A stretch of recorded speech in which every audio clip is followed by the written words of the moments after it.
কোনো দলে তোহা সিদ্দিকীকে কাঁচা কাঁচা গাল পারে, কাঁচা কাঁচা খিস্তি পারে, অন্য দিক দিয়ে এমনভাবে কমেন্ট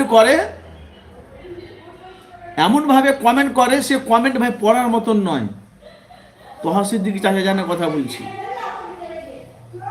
আর কোন দল লোক করে আপনারা জানেন, এরা বলছে এরা কুরাইশির বংশ লোক, এরা জান্নাতে যাবে না, আর আমরা জান্নাতে যাব, কাঁচা কাঁচা খিস্তি পারলে আমরা জান্নাতে যাব। অত সহজ নয়।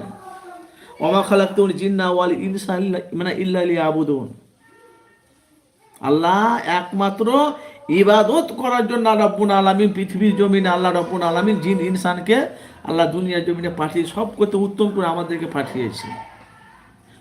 তুমি মুতে পানি লাও না,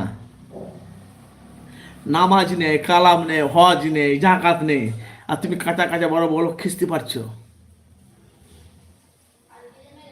এক হলো। 2 নম্বর, কাসেম সিদ্দিকীকে কত মানুষ গালাগালি খিস্তি পারে জানো? তারা তো পীর পরিবারের সন্তান, তাদেরকে গালাগালি খিস্তি পারে। কারা কারা কারা গালাগালি খিস্তি পারে? তোহা সিদ্দিকীকে যারা গালাগালি খিস্তি পারে ওই দলের লোক সব তোমার কাসেম সিদ্দিকী ভাইজানকেও গালাগালি খিস্তি পারে।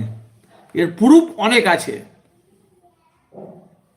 দালাল, চামচা, বাংলাটাকে শেষ করে দিলে।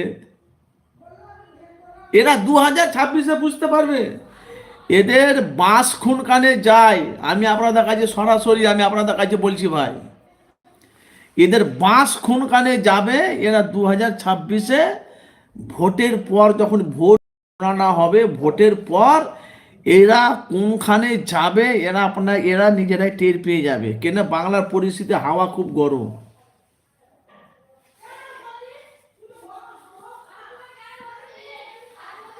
হাওয়া কিন্তু খুব গরম। দলকে সাপোর্ট করছো, করো।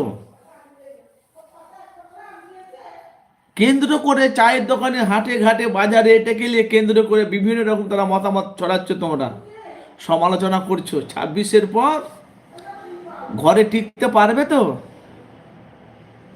আর কাদের বলছি তারা নিশ্চয়ই বুঝতে পারছে, ঘরে টিকতে পারবে তো?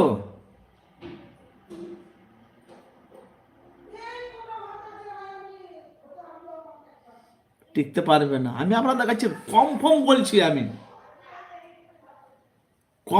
বলছি, কেন বাংলার হাওয়া খুব খারাপ। কেন একদিকে অভিষেকের চ্যালেঞ্জ, যেহেতু ওনারা পাওয়ারে আছে, ওনারা পাওয়ার ক্ষমতায় আছে। ওনারা আগে বিধানসভা ভোট, তারপরে মুখ্যমন্ত্রী ভোট। মুখ্যমন্ত্রী ভোটের আগে তৃণমূলের পাওয়ার বেশি। কথাগুলো একটু আমি জানি আপনি বলছে ভাই, আপনি মনে মনে করছে আনারুল ভাই এরকম কোনো কথা বলছে। অবশ্যই আগে বিধানসভা ভোট, তারপরে মুখ্যমন্ত্রী ভোট।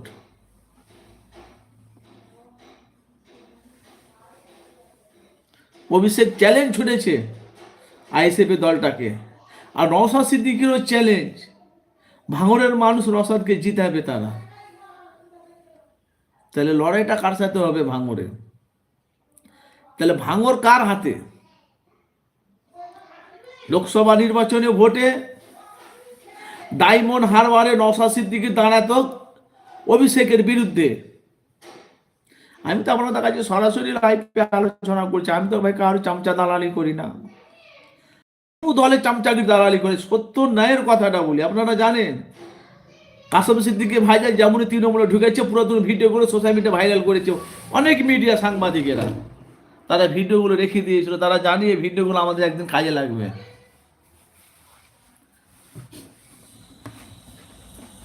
রাগ করছো? লোকসভা নির্বাচনে ভোটে বাংলার মানুষ জানে, নওশাদ সিদ্দিকী নিজে বলেছিল নওশাদের বিরুদ্ধে, ভাঙড়ের অভিষেকের বিরুদ্ধে আমি দাঁড়াবো। তারপরে কি হলো, কি পার্টি সমর্থন করছে না, পার্টি হুকুম না দিলে আমি কীভাবে দাঁড়াবো। সেখানে দাঁড়ায়নি। 10 লক্ষ কত হাজারে ভোটে জিতেছিল কে? অভিষেক ব্যানার্জি, তোমার ডায়মন্ড হারবারে।